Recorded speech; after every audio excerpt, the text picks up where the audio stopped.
En la actualidad nos ocupamos de que niños y niñas no estén expuestos a lo más doloroso de la vida. Los niños de ayer, sin embargo, especialmente en el mundo rural, tenían que hacer distintos trabajos y aprendían sobre el mundo sin paños calientes. La infancia en la cultura tradicional y su reflejo en el lenguaje. En la sociedad tradicional y en particular en el mundo rural, el niño es una pieza imprescindible del engranaje del grupo. Muchas de las costumbres y tradiciones populares y también de las hablas locales nos descubren un papel de los niños que hoy hemos relegado al olvido. Por ejemplo, ese dicho tan conocido de que el trabajo del niño es poco, pero el que lo desprecia está loco, pues nos da alguna pista en relación con la vida laboral del individuo desde la infancia que debería invitarnos a reflexionar. Paco Blanco, que es etnógrafo y filólogo, es uno de los habituales colaboradores de este programa. Esta es su tercera colaboración en esta cuarta etapa, la tercera etapa confinada de la lengua desatada. Paco, ¿qué tal? Bienvenido. Pues muchas gracias, me siento muy privilegiado por poder participar de esta lengua desatada tuyana. Y nosotros de tenerte, claro. Empezamos esta última temporada hablando de brujas contigo, hemos hecho un repaso al papel de la mujer en la cultura tradicional y a las palabras que definen ese papel. Y hoy has querido traernos algo de lo que hemos ido picoteando a veces en el programa, pero hoy lo vamos a aglutinar porque es todo lo que tiene que ver con el mundo de los niños y las niñas, porque ahí también tenían papeles bastante diferenciados, ¿no?, en la cultura tradicional, y algunas palabras relacionadas con ello que hoy ya prácticamente están en desuso, ¿no? Exactamente. El mundo infantil en la sociedad tradicional tiene planteamientos bastante distintos a los que estamos acostumbrados a contemplar hoy. De manera que cuando tú analizas cómo el niño tiene presencia en todo, en la relación con los adultos, en la relación entre ellos, el mundo de los juegos, en algo que es el eje capital de este programa, que es el lenguaje, ¿no? Pues también cómo los niños acceden a un aprendizaje directo del lenguaje y del territorio. Yo no sé hoy si en los programas de enseñanzas y en el currículum de educación primaria sigue existiendo el conocimiento del medio, el cono, que decían los críos en el cole, ¿no? Naturales, decíamos nosotros entonces. Bueno, sí, claro, pero en nuestro caso, nunca mejor dicho, es decir, es que ese conocimiento del medio, que es el conocimiento del territorio, en la tradición nos proporciona un lenguaje, un léxico que estamos perdiendo, de plantas, de árboles, de lugares, de los topónimos, de los mitos asociados. Todo eso realmente ha desaparecido y los niños dicen, hay un pájaro, hay un árbol, una hierba. No, no, qué pájaro, qué árbol, qué hierba, ¿no? Claro, estos niños de la cultura tradicional de los que hoy vamos a hablar, pues vivían en otro mundo muy distinto al que ahora viven afortunadamente nuestros niños. Y sobre todo en el mundo urbano. Claro. Estamos hablando de que la gran mayoría de los niños y de las niñas del mundo infantil hoy se desarrolla cuantitativamente en el mundo urbano. Claro que sí. Y niños y niñas ahora van a bibliotecas como esta, de la Torrente Ballester. Nosotros estamos justo en la zona infantil y se encuentran pues, con libros a su alcance, donde pueden leer nombres de cosas, pero no las ven realmente en la naturaleza. Y mientras tanto, los niños de entonces pues, hacían, por ejemplo, muchas labores, muchas que tenían que ver con el campo. Algunas veces hemos hablado de chavales que tenían que subirse al trillo, ¿no? y trabajar en el campo haciendo pequeñas labores, pero realmente era un trabajo. Mira, la incorporación del niño al mundo laboral en la sociedad tradicional es radicalmente distinta a como se contempla hoy. El acceso al conocimiento del trabajo era un acceso directo. El aprendiz, esa figura que ha desaparecido hoy, era capital, pero el aprendiz en el mundo rural era desde bien pequeño, de manera que tú mencionas una tarea que se le pedía a los niños, que era la tarea de trillique. El trillique, que se sube al trillo, que alguna vez lo hemos comentado, no es que te subas al trillo, te duermas tranquilamente y disfrutas mientras los animales pasan por la parva y trituran la mies. No, no, no, el trillique no puede dormir, el trillique tiene que hacer que los animales vayan cambiando de lugar, evitar que los excrementos se mezclen con el grano, es decir, era una tarea comprometida, era en definitiva, el trillique se sentía depositario de la confianza de los adultos y de esta manera contribuían a un proceso de maduración más rápido y que empezaba de manera más temprana también. Esta es la primera palabra que apuntamos. Bueno, la primera sería aprendiz y la segunda es trillique. Y después tengo aquí una lista de palabras que tú en alguna ocasión has ido desgranando.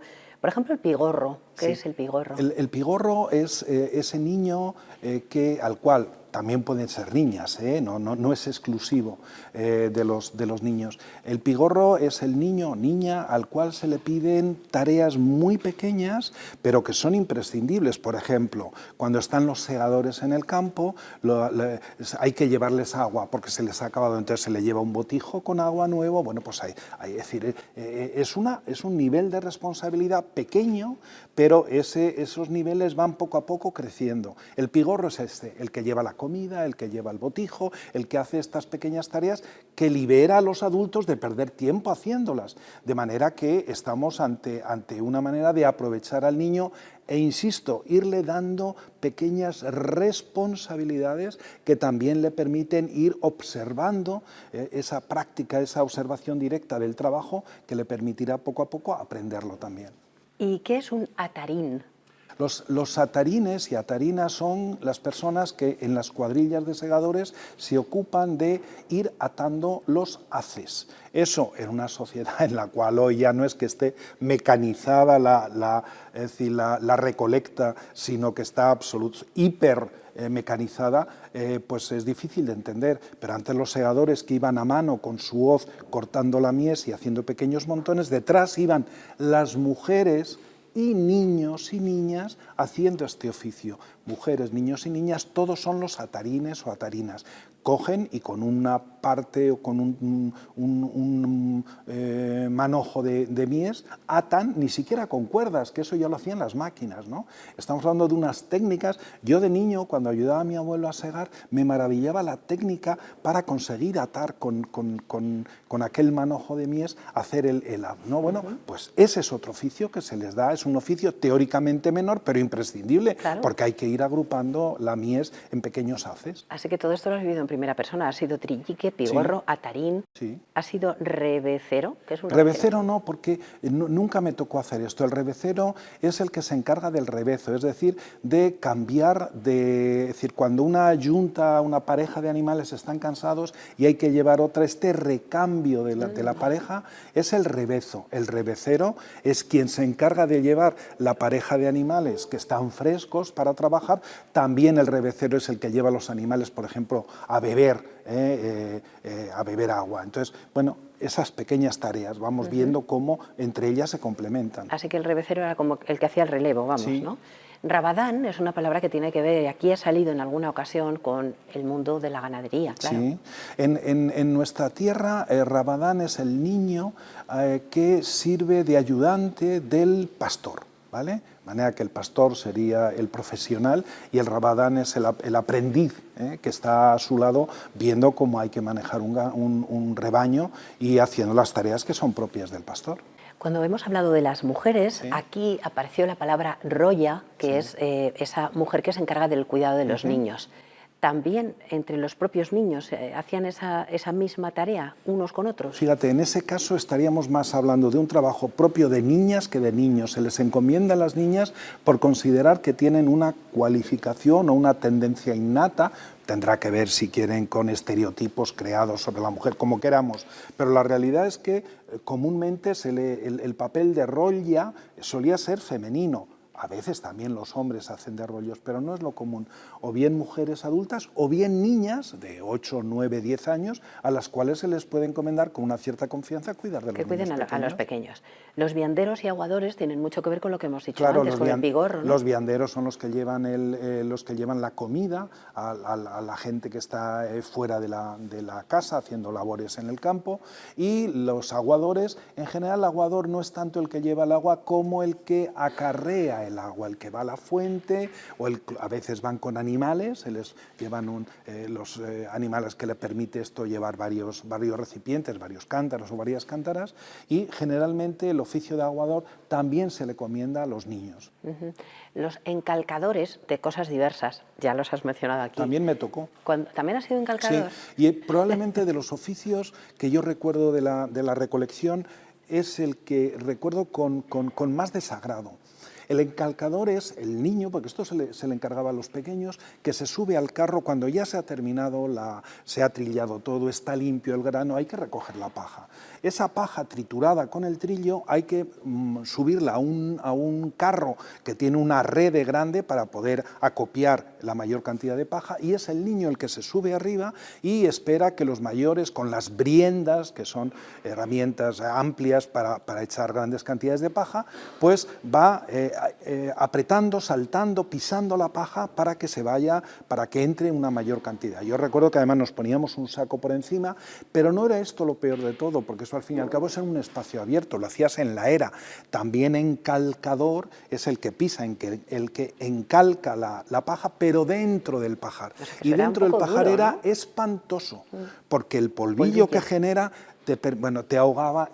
Eso es lo que peor recuerdo yo de todos los trabajos de esa tarea. De la recolección. En alguna ocasión, yo creo que la expresión era encalcador de los farinatos. Sí, porque claro, había encalcar es presionar, claro, para que el encalcador de verdad necesario, el de la paja. Sí, y además eso nos viene bien porque recordamos también cómo a veces, yo hablo de que es una pedagogía hoy absolutamente incomprensible, claro, y absolutamente reprobable desde la pedagogía actual, ¿no? En la pedagogía tradicional, la enseñanza del niño a afrontar las dificultades, las hostilidades de la vida, ese aprendizaje se hacía de manera brusca. ¿Cómo? Sometiéndoles a bromas que eran auténticas humillaciones, y decíamos que en la matanza esto era muy común. Claro. Se le mandaba a casa de un vecino a buscar la máquina de aguzar las cuchillas o el encalcador de los farinatos, es decir, una teórica, una herramienta teórica que permite apretar el farinato. Eso no, claro, existe.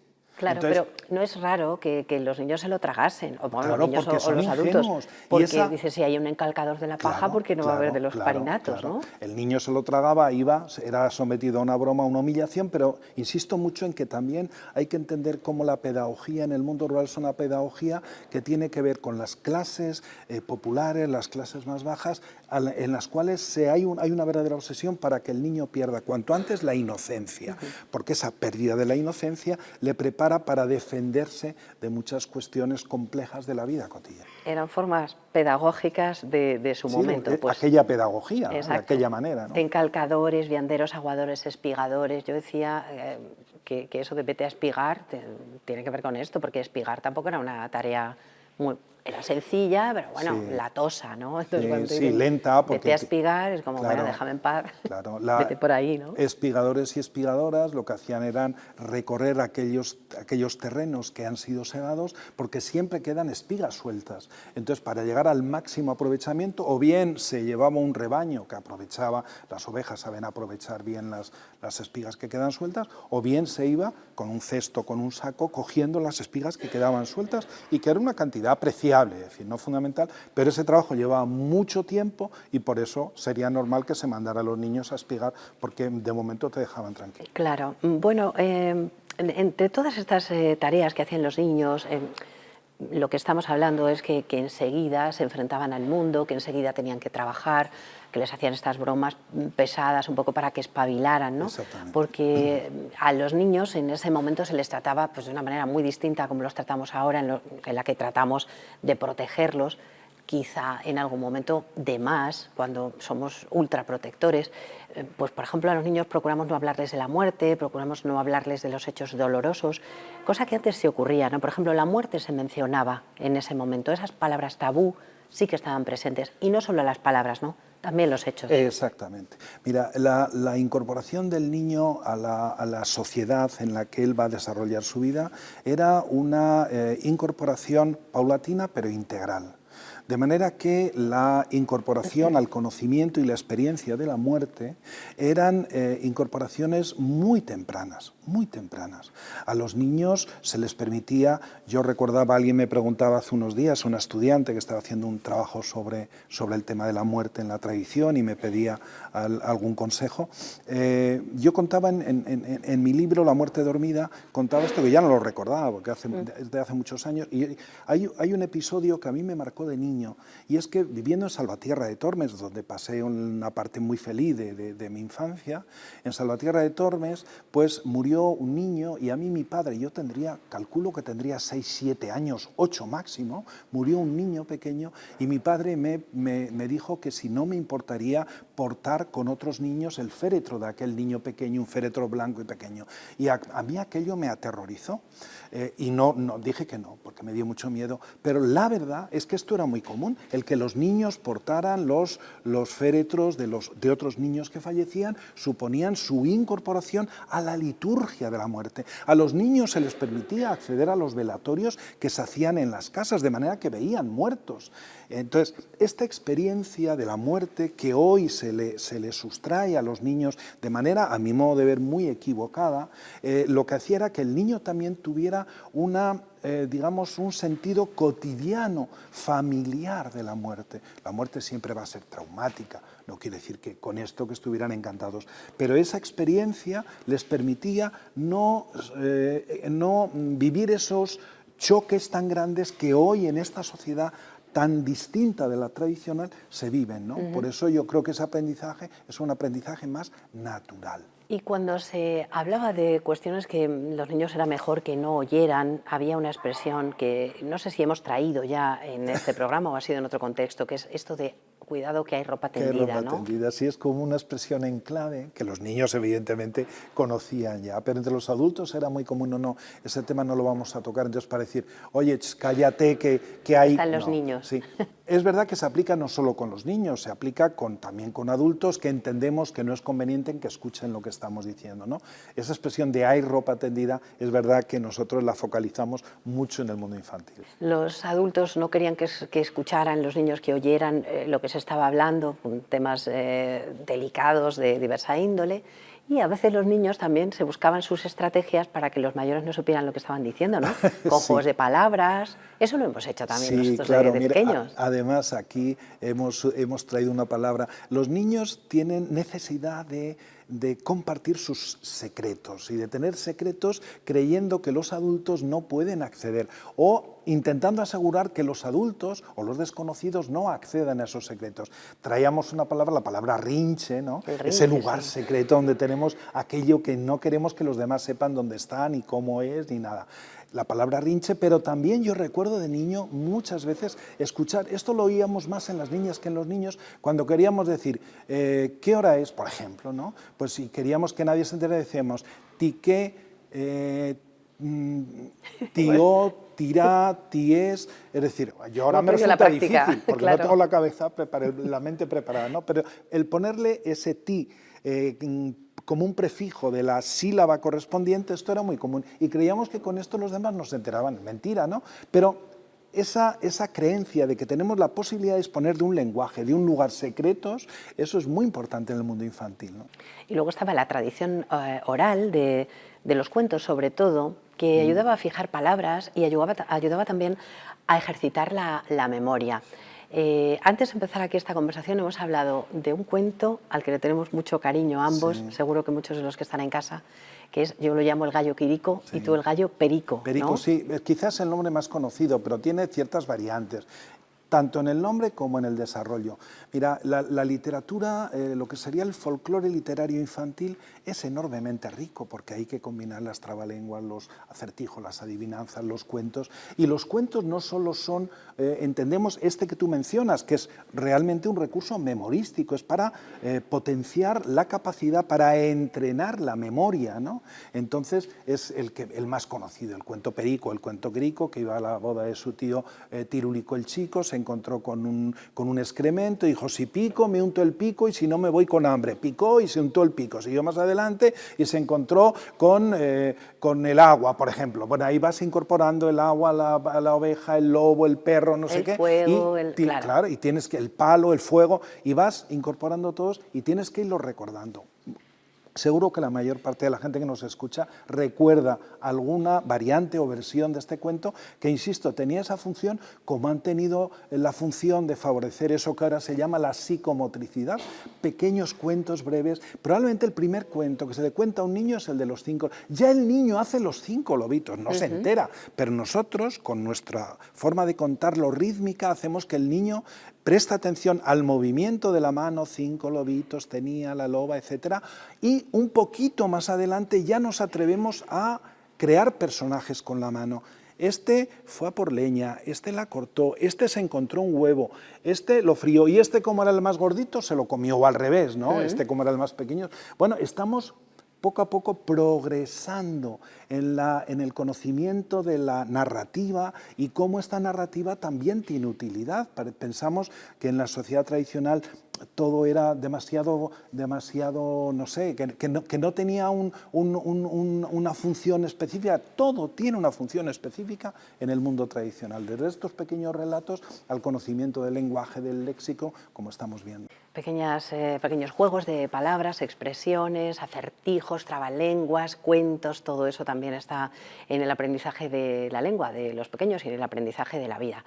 Bueno, Paco, pues llegando casi al final de este programa, en el que nos hemos dedicado a niños y niñas, en el que me estoy imaginando muchas de las cosas que me cuentas, porque como tienes de fondo un precioso dibujo en el que hay un plano más fantasioso. Qué maravilla, y la un capacidad plano más creativa. real, está el campo detrás de ti, en el que podría haber trilliques y en fin, todos estos personajes, vianderos, espigadores.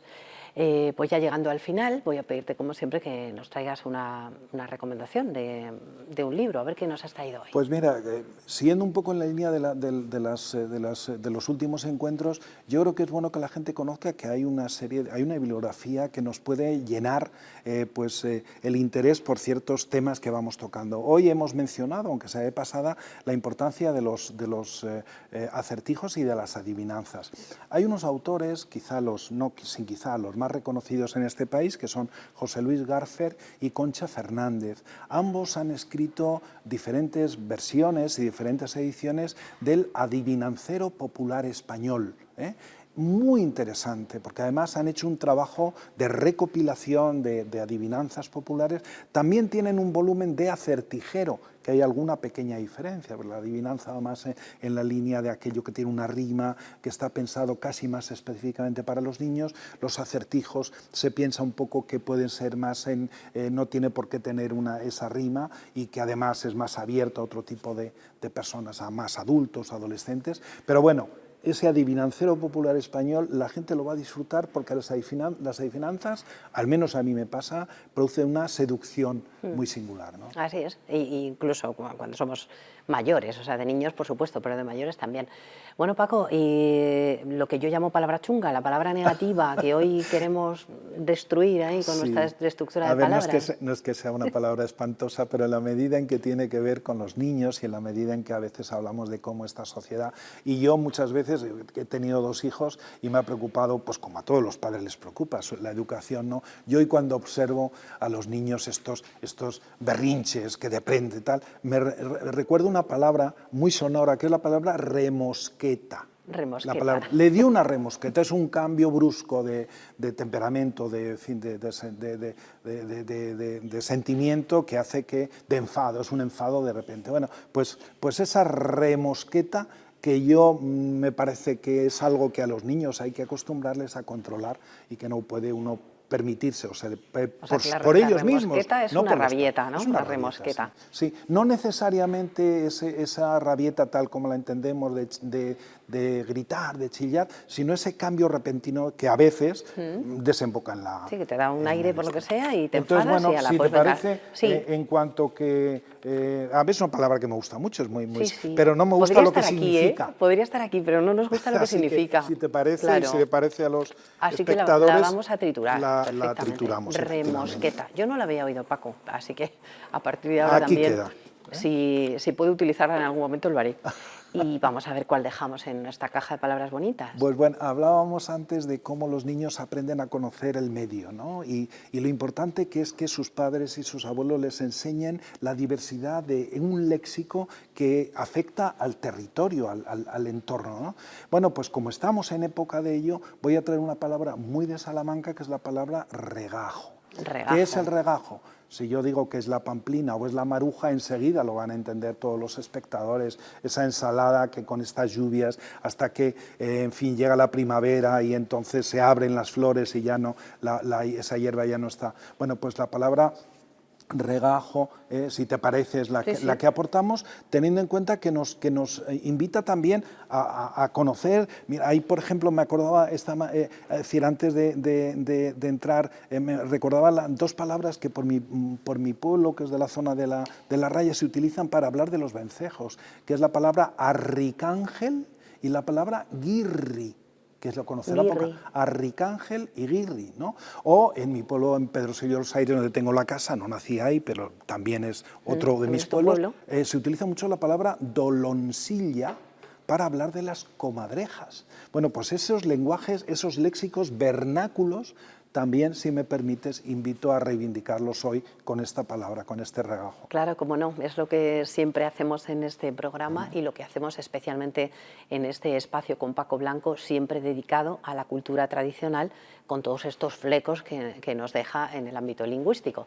Etnógrafo y filólogo Paco Blanco, muchísimas gracias por estar aquí en nuestro programa, en el tuyo. Nos vemos en una próxima edición. Gracias por venir. Un placer. Nosotros nos vamos, ya saben, nos encontramos con más lengua desatada. Adiós.